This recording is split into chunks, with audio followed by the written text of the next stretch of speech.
Boy, Kiryu is really falling into like this grandfatherly role in this game, isn't it?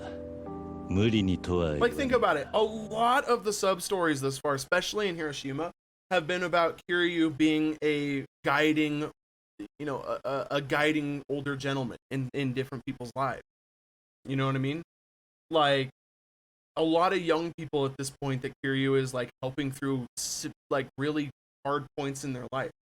Like, they really, really are making Yakuza 6 Japanese grandpa simulator in a weird way. He's like the idealized version of it too, because he's not just he's like an older Japanese guy providing grandfatherly advice to these kids. He literally is like able to throw down with men a third his age to do it. So like, they really are like, this is a love letter to Kiryu as a character. Like, and of course we knew Yakuza 6 was probably at the time, I think they thought, the last in the series. So, and it is certainly the last with Kiryu as the main focus and main character, right? So, like, this was very much written as a love letter to the series, and the more and more we're going through this, we're really finding out. They call back to previous awesome, beloved sub-stories, and they provide new resolutions to them.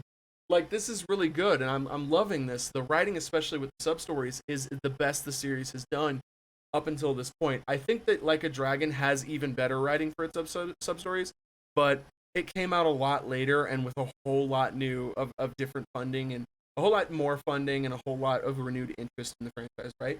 So that makes sense.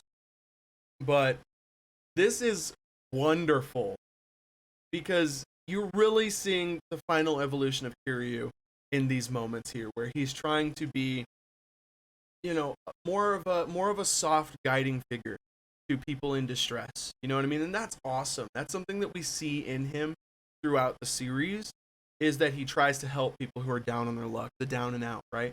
But this game really doubles down on, like, he's falling into that role socially. You know what I mean? He's an old man.